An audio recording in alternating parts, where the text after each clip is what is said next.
Hear me out. 3 Big 12 teams in the college football playoff. I said, hear me out. This is the Big 12 squad. Somewhere in here. It's like 17 video. Okay.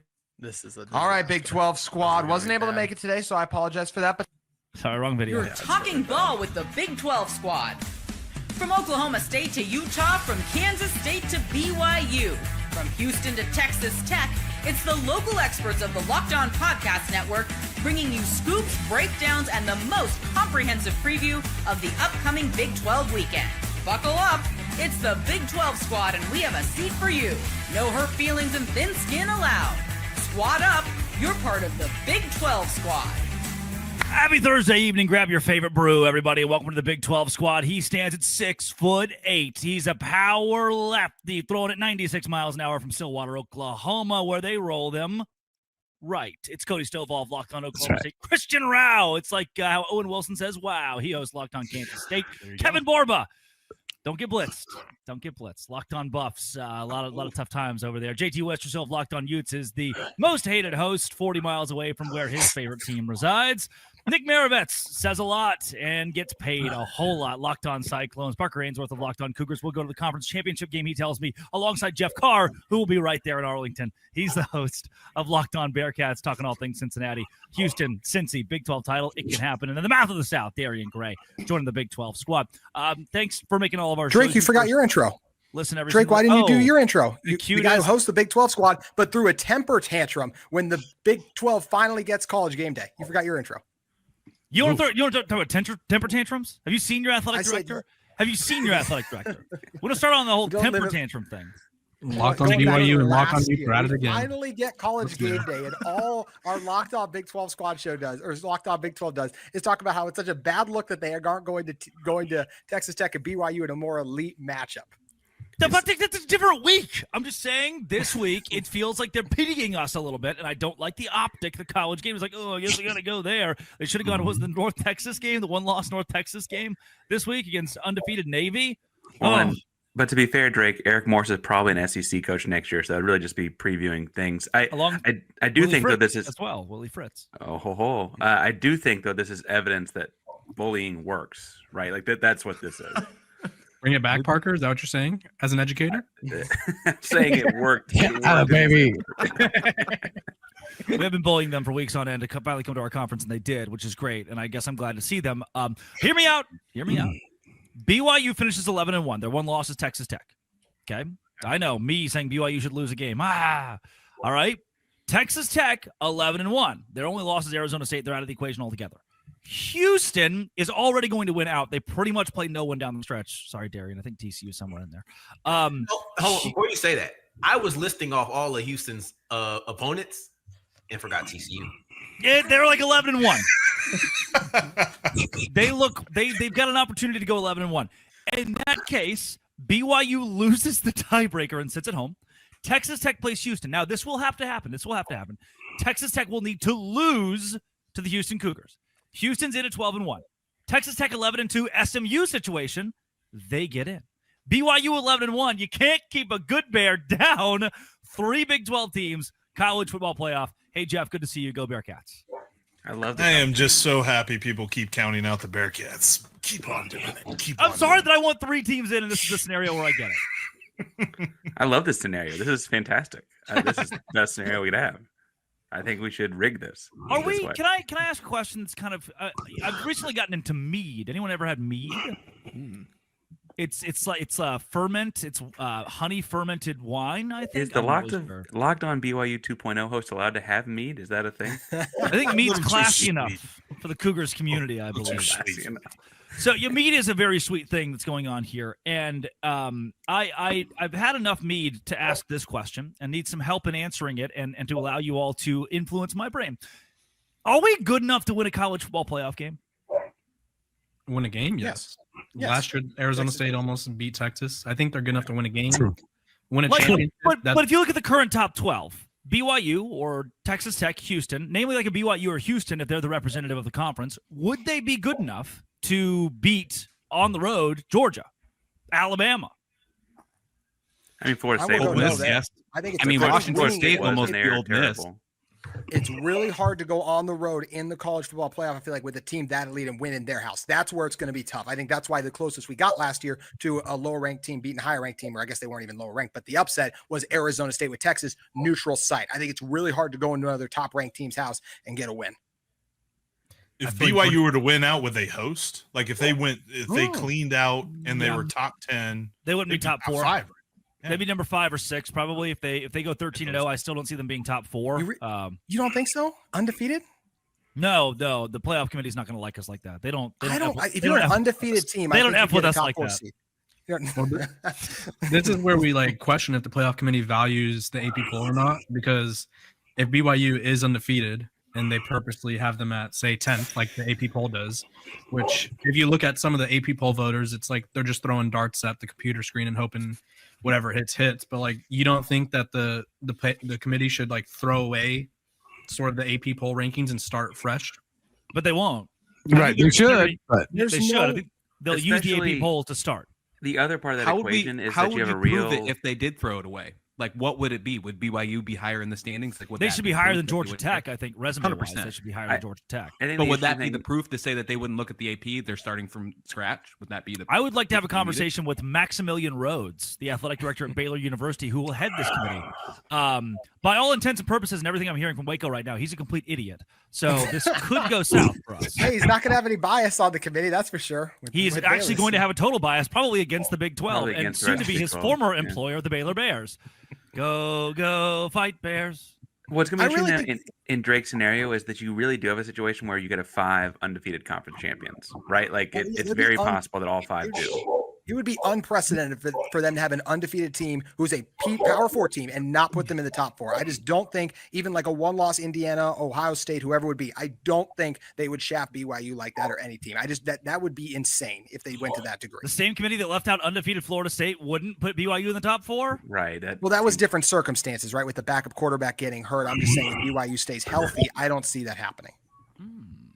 If you're BYU, though, would you even want a top 4 seed? Like, it wasn't successful last season, and I think there's something to be said about the time off, and the on-campus atmosphere has to be beyond anything you've ever experienced previously. Yeah, 5 through 8 gets a home game.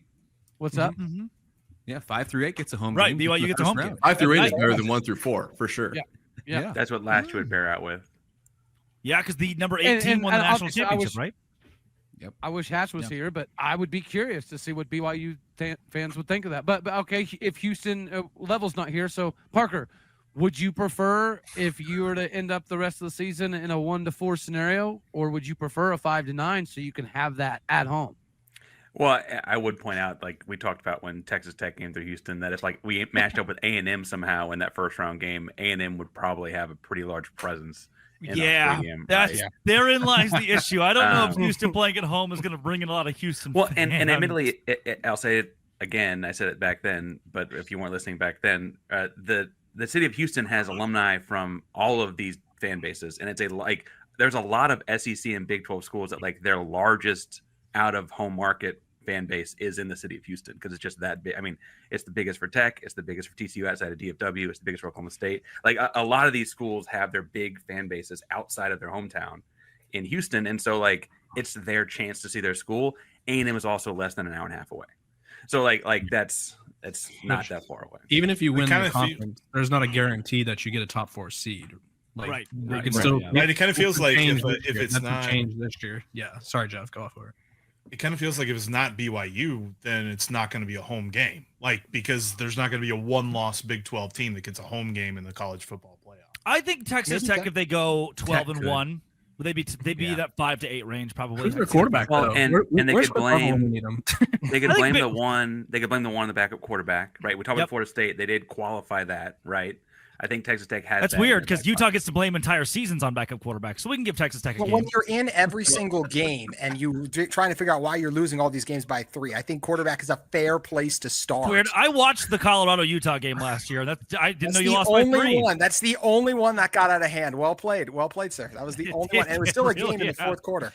It got really out of hand. Well, I think it also matters about how you look because Florida State did look different. So I mean, we have to. Yes, you have to project a little bit, but if Texas Tech looks like a strong team, which I don't necessarily know if Florida State did look like a strong team, and we can get into those conversations of eye test versus resume versus That's why whatever BYU's not criteria high you want. because they don't look that way. So that's also a valid point. I think BYU is very gritty, but I don't know how much grit is valued in a Big 12 team, right? Like if that was an SEC gritty, oh man, they come back, they fight. Sometimes it's close, but they're always going to pull it through. Like, okay, then yeah, maybe it gets nigh, but I think we all know how the conference is treated nationally. But yeah, I think it matters how Tech looks. And if BYU had won every single game on their schedule as the schedule sits by 40 points, the way that Indiana is doing, BYU would be a top 7 or 8 team. I think they would be squarely in that, hey, they could be a bye situation. But they have not looked convincing in almost any of their wins this season, namely against Power 4 opponents. So that's where it gets a little hairy. Can they win? Absolutely. They're elite at winning. Are they elite at winning big and convincingly? No. That's where the committee could be off on them. Coming up, this is a good conversation, actually. I'm kind of liking it. This is the Big 12 squad. Hey, today's show is brought to you by FanDuel. FanDuel is exactly where I go every single week when BYU is an underdog. Or when I was 4-1 last week on the Big 12 best bets. And so all you got to do is go to FanDuel. And every Thursday, you see the Big 12 best bets come up on your feed, and you say, I'm going to click on that. And then you can go play those at FanDuel. And right now, if you go to FanDuel and put $5 on a bet, and that bet hits, you get $300 in bonus bets. And one of the best situations that has anything to do with FanDuel is the fact that the NBA season is here. When the NBA back, that's like live same-game parlays. Like, I'm not a big NBA guy, but I can be a big NBA guy when I say, hey, Cooper Flag under 22 points. And then he goes under 22 points, and I win money. It keeps the game exciting. Right now, new FanDuel customers, again, can get those $300 in bonus bets when your first $5 bet hits. Head to FanDuel.com to sign up and play your game with FanDuel, the official sports betting partner of the NBA. It's FanDuel. Okay. National media doesn't love us. The AP poll doesn't love us. I don't think the College Football Playoff Committee is going to love us either. They didn't last season seem to feel that way. Like 10-2 BYU, if you're 10-2 in the SEC, you're probably getting into the College Football Playoff. We've established that at this point. This year, though, I still don't think in that 11-1 scenario, you're keeping any of those Big 12 teams out. They're not going to, like, BYU's a big enough brand. Texas Tech's a big enough brand. I don't think Houston is. Houston could be an 11-win team and get left out. I could see that. But I think the other two, they have enough as far as their body of work goes to be allowed in. I don't want to make, because I think the other cases are more interesting. I would point out that a discussion point on that actually isn't going to be brand to me, Drake, as much as the strength of schedule. I've talked a couple times on Locked On Cougs that like the strength of schedule kind of comes into play as one of the third or fourth tiebreakers. No, we don't give a rat's ass about strength of schedule. Think about no, I just mean there's a bunch of 11-win teams. They're gonna be like, well, but you guys played West Virginia and those guys down the stretch, and like you played Oklahoma State after Gundy was fired, and all they're gonna say all that kind of stuff that didn't play Kansas all of y'all have said. And I I think it gets lost in that like this team is a better team than there were. I mean, new transfer quarterback, 2 new coordinators, like that gets lost in all that conversation. It feels like every time it gets had. I do think though that means that, like you're saying, Houston would get left out for a couple reasons. Peach Bowl champion, they're doing the reunion tour this weekend, 10 years later. It's like this has happened before. The brand's been good before. It's just not the year for that. This isn't basketball. Stop talking about your brand, Parker. Okay. we don't care. 7 schools ranked the top in the AP poll on both. 7 schools. Houston's one of them. Just saying. Speaking of brand, can we shout out the Big 12 intern that's doing the win simulation for Drake's hair right now? Come on now. Come on now. Master, more. Is that the same intern too? Did you just have a sip of wine after you were showing the mead earlier? You got quite the spread. Mead there. is too sweet. I needed to even it out with a nice tart Cabernet Sauvignon. Lord. That's what 40,000 subscribers gets you guys. Take notes. You know, he's eating off that September money, not that. Oh, there it is. Yeah, that's exactly. what that. Do you guys, to pivot back to the strength of schedule, do you guys know who has $6, by the way, the toughest remaining strength of schedule in the conference? Is it Cincinnati? It's Cincinnati, yeah. So the FPI has Cincinnati 14th in college football, BYU 24th. So I feel like they're down, and then Houston. Sorry, Parker, to throw in. You guys are 63rd down the stretch. Yeah, which is great. I mean, like Houston, they're 11-1, man. I really think Houston might be 11-1 here, which is crazy. They're going to the Big 12 championship. I'm trying to tell you today, October 30th. Happy Halloween, everyone. Parker, you have to root avidly because don't BYU and Cincy play each other. You have to root avidly for the easiest scenario is actually right, Jeff? The easiest scenario for Houston, I thought, was actually if BYU won out, that and then Utah beat Cincinnati, then Cincy'd have 2 conference losses, Tech would have 2 conference losses, and be 12-0, 11-1, no questions asked. Because Cincy can win out and Tech wins out, and now it's Cincinnati and Texas Tech, our favorite conference clash in Arlington, deciding the title. But otherwise, if Cincinnati, who has a very tough schedule coming up, slips a couple times, we're looking at the Houston Cougars being squarely in there.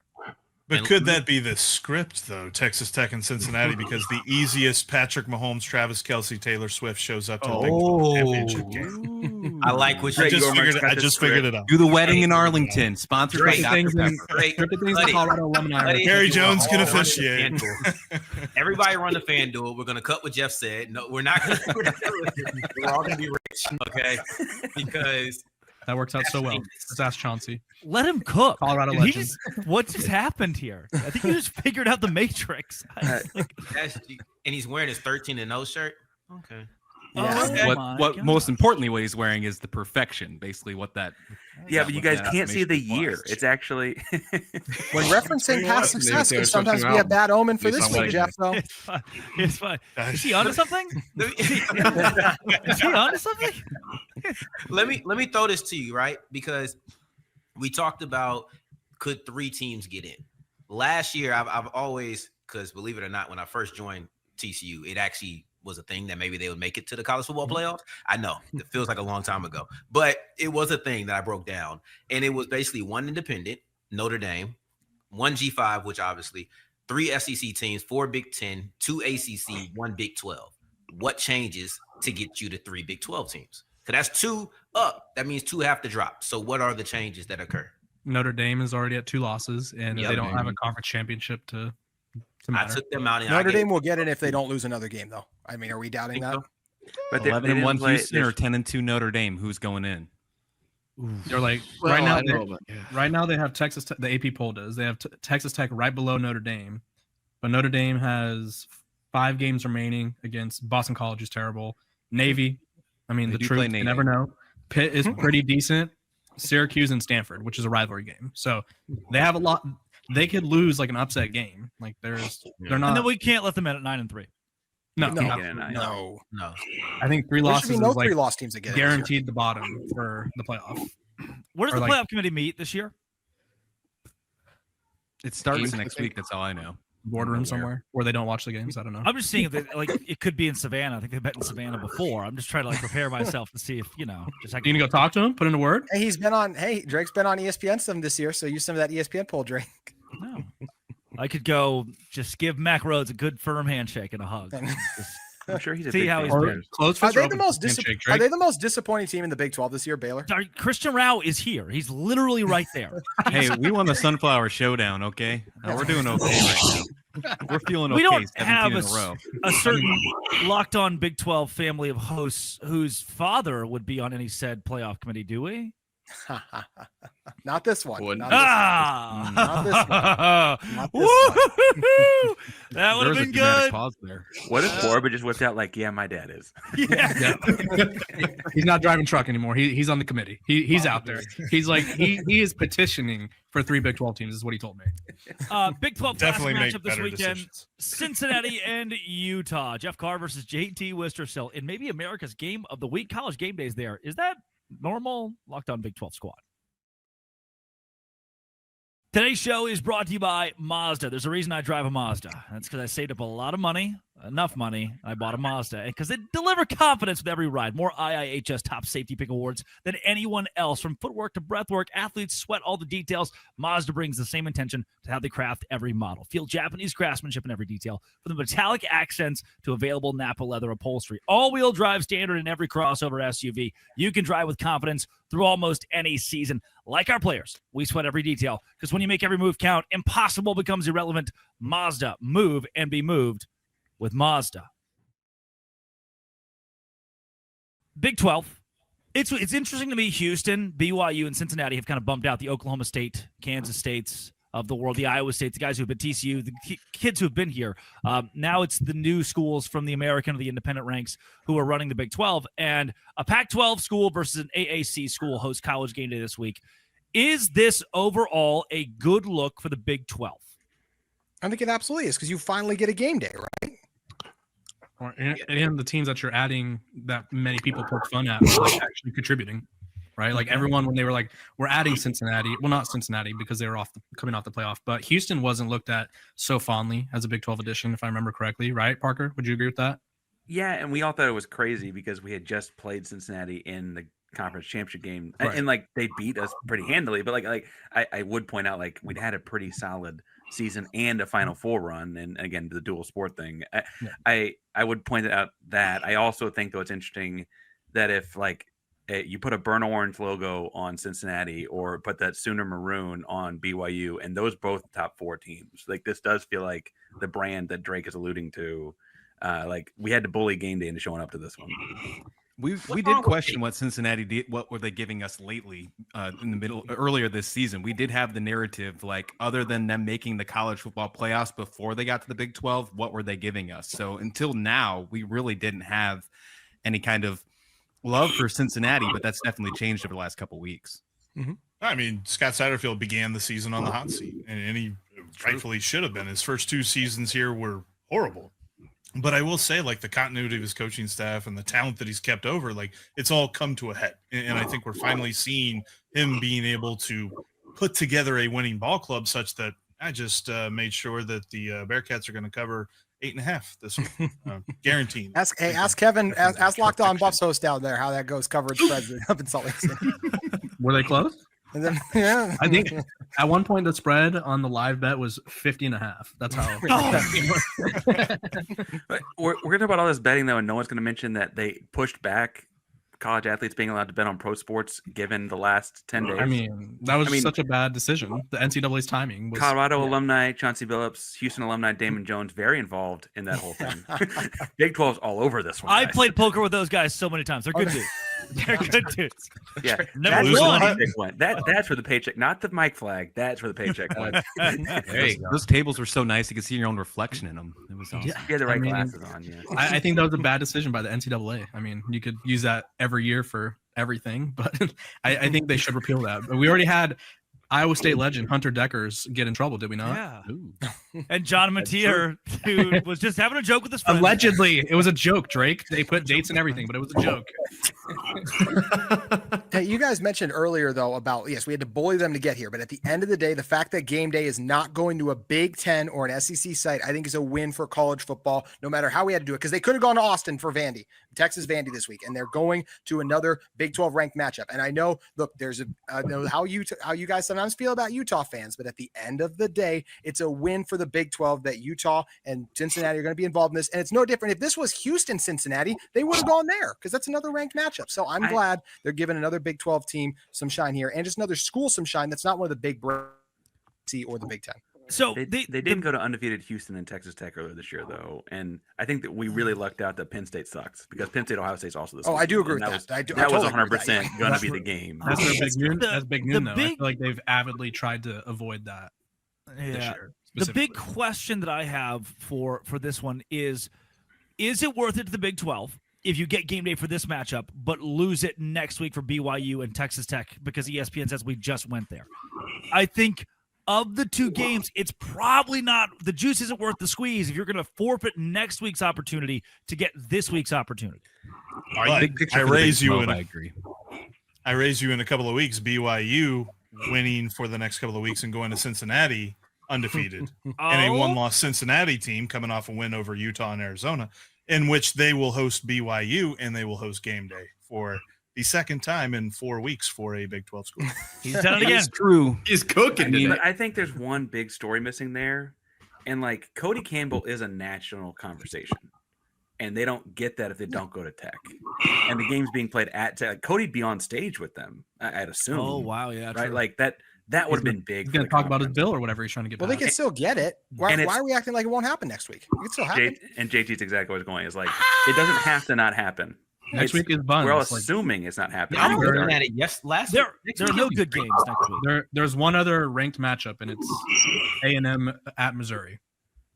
And Brian Kelly just got the boot, so LSU Bama's not gonna. I don't know if it has the same appeal. No. It's the same thing with them. Texas Vandy this week. They're not. Texas has lost a lot of its shine this year, so they weren't going to go there. I'd be shocked. It also would have been 3 Diego Pavia games in 30 days. Yeah. It would have been 3 times in 30 days. That's too much Theo Vaughn. That's just too much. Hey, I know we're talking about this whole spotlight thing of like, oh, if we have to get it here, can we not get there? But I listen to Locked On Big 12 sometimes, and he tells me this is the deepest conference in America. So shouldn't we just be happy that they're going here too and spotlighting how deep our conference is, Mr. Toll?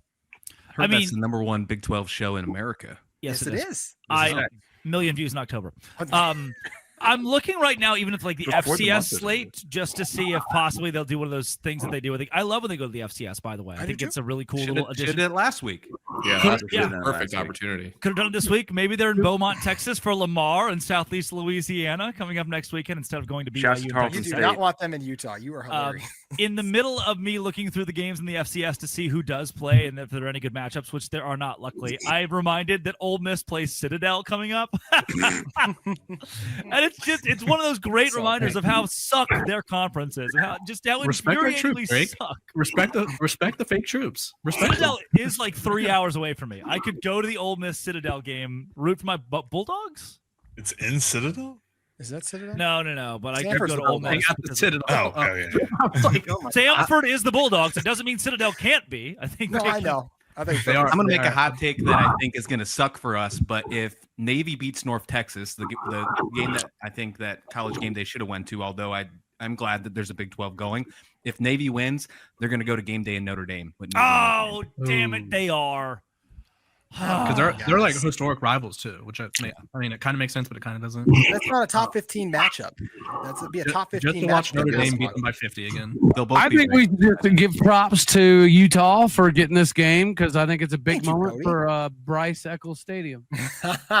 You're welcome, Cody. Someone had to get beat by 70. They go to Navy Notre Dame. Guys, they're also yeah. They almost always go to the Army Navy game, and that's at Navy this year. Wouldn't they?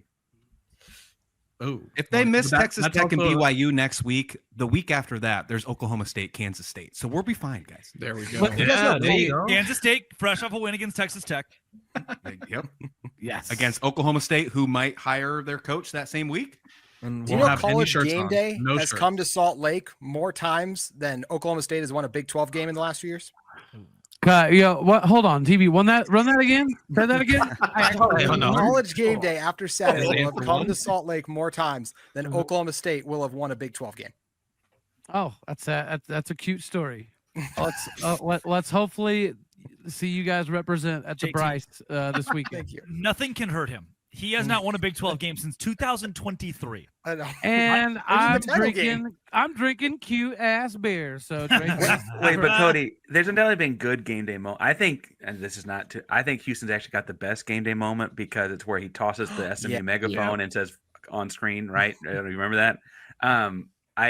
Is there any big game day moment that they should recreate at one of these plays? I mean, is there something big at Utah they need to recreate, JT? Can't say the M word. What'd you say? Can't say the M word. The M word. You need to be really specific on that letter, Drake. That was I didn't hear that. We're talking about game day. Do you guys remember Kirk Street on game day in Stillwater when that earthquake went and his eyes were like this big? Drake, what are you doing? Tell that conversation. Drake's paychecks flash before his eyes even more. Yeah. Letting the wind. Frankly, several of ours did too. I think. Good week for the boys. That's all this week. That is College Game Day in the Big 12, which is going to be awesome. And the he did say it'll be awesome. That's a great way to end the show. He does love Utah. It is. I'm going to watch it. I'm excited to watch. I think. Okay. I also said this on my show. You said we should turn them down. You literally Are you going said out there, Drake? Big 12 should turn them down. You making the trip to Salt Lake City? No. It's not too far from Provo. Hey, bro, don't wink at us with your hair blowing in the wind, okay? All right, like what's going on here? They did it twice. Please tell me that your new cold open is just you staring into the camera, wisping your hair. The wind. I didn't even mean. I was hot, so I turned the fan on. I didn't know it would have this effect on you guys. Sorry. You were very hot. I would agree. Very hot. JT, kids, this is what anime is. I am removing myself. Goodbye. JT, for you to be so adamant about watching Locked On Big 12 this week, which I'm glad that you did, I did say that Utah is a great representation. Their fan base is a great representation of the passion of the Big 12, and they are maybe the best representation you could have of a two-loss team to make the conference look very good. They're going to show up in droves, which will be nice. I'll give you 10 seconds to respond. That is, you just leave out all of the other little jabs you took at Utah and throughout that show you did the other day. You and Cab just dumped all over game day coming here and how we should turn it down. You never turn down College Game Day. It's a spotlight on your campus. You have to select it. And it's a golden opportunity for Utah and Cincinnati to bolster their brand. I think what Drake said is ridiculous. He's white girl wasted to say something that outlandish. How dare you, Drake? Breaking, Locked On Big 12 host trolls Utah fans for first time ever. This has been and always will be. Thanks, boys. Thanks for making our shows your first listen every single day. If you hit subscribe, we can keep our jobs locked on the Doce Grande Squad.